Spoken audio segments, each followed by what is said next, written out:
नमस्कार मित्रांनो, स्वागत आहे तुमचं आपल्या नवीन एका व्हिडिओमध्ये।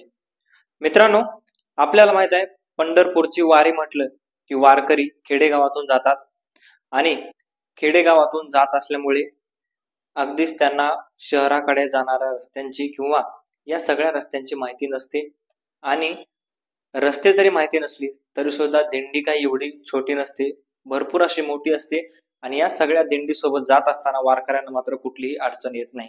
मात्र पंढरपूरमध्ये चमत्कार किंवा या सगळ्या गोष्टी ज्या घडतायत, पंढरपूरमध्ये दुर्घटना घडतायत आणि याच दुर्घटनाविषयी किंवा याच आजच्या या व्हिडिओमध्ये तुम्हाला मी सांगणार आहे। नमस्कार, मी रणजित। मित्रांनो, मुद्दा हक्काच्या या युट्यूब चॅनलवर तुम्ही नवीन असाल तर चॅनलला सबस्क्राईब नक्की करा, कारण आपल्या चॅनलवर असेच वेगवेगळे विविध माहितीपूर्ण व्हिडिओज येत राहत असतात। तर मित्रांनो, पंढरपूर मधून अनेक वर्ष झाली, अनेक काळ उलटून गेलेले आहेत आणि या काळामधून पंढरपूरचे वारकरी, महाराष्ट्रातले वारकरी पंढरपूरमध्ये जातात, देवाचं दर्शन घेतात।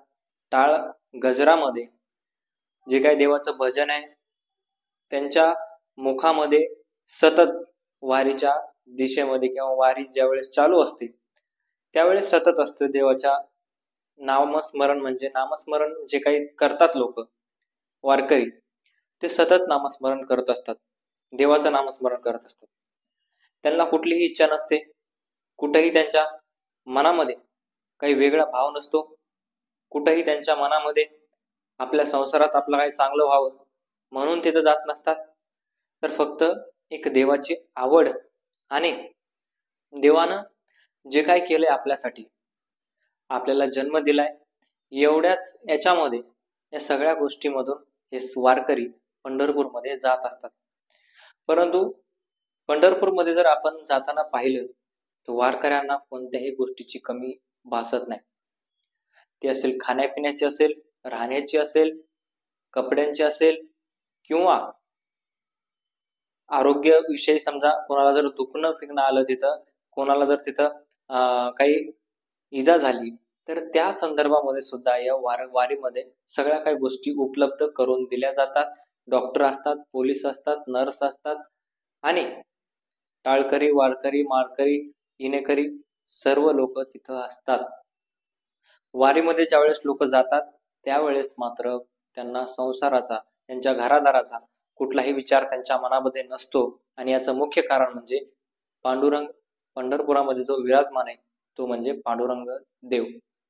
या पांडुरंग देवामुळेच हे वारकरी सगळे जात आहेत आणि हा एक मोठा चमत्कार आहे, जे की एवढे सगळे लोक जात आहेत, एवढ्या सगळ्या लोकांची व्यवस्था करणं आणि वाटेमध्ये जर आपण पाहिलं तर वेगवेगळ्या ठिकाणी अन्नदानाची जी काही व्यवस्था केली असते, अन्न म्हणजे वारकरी समजा जेवण करण्याची सोय ज्या त्या ठिकाणी केलेली असते, त्यांच्या दिमागात देवानं हे सगळं घातलेले, देवानं या सगळ्या गोष्टी केलेल्या आणि या गोष्टीमुळे कुठंतरी वारकरी किंवा देवावर वारकऱ्यांचा विश्वास जास्त आहे।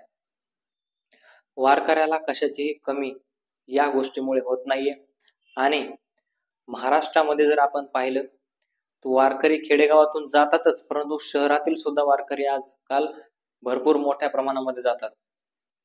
जी काही मोठी वारी निघते ती वारी ही अतिशय मोठी असते। त्या वारीला आपण जर पाहिलं तर आपली सुद्धा इच्छा होते की वारीमध्ये जावं, जे की सामान्य लोक काही लोक जाऊ शकत नाहीत, वारकरी जातात, परंतु काही लोक हे जाऊ शकत नाहीत, मात्र त्यांची इच्छा असते आणि याचं कारण म्हणजे त्यांचा असतो संसार आणि या संसारामुळेच हे लोक जाऊ शकत नाहीयेत।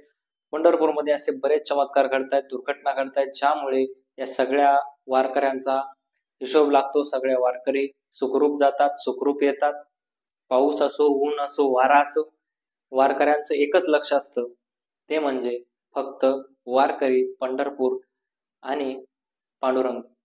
या सगळ्या गोष्टीमधून जर आता वारकऱ्यांना जर सुरक्षित जायचं असेल, सुरक्षित तिथं राहायचं असेल तर नदी सुद्धा, चंद्रभागा नदी जी पंढरपूरमध्ये आहे ती सुद्धा स्वच्छ करणं गरजेचं असल्याचं आता बोललं जाते। त्याच्यामध्ये भरपूर प्रदूषण झाल्याचं बोललं जाते आणि प्रदूषणामुळे कुठंतरी वारकऱ्यांच्या निरोगी जीवनाला आळा बसत आहे, कुठंतरी त्यांच्या आरोग्यावर परिणाम होत आहे आणि या गोष्टीमुळे चंद्रभागा ही स्वच्छ व्हावी आणि वारकऱ्यांना चांगले पाणी मिळावे आणि त्यांचे जीवन आरोग्य राहावे अशी सर्वांची इच्छा आहे. मित्रांनो, तुम्हाला काय वाटते कमेंट मध्ये नक्की सांगा आणि हो भेटूयात नवीन व्हिडिओ मध्ये. तोपर्यंत धन्यवाद.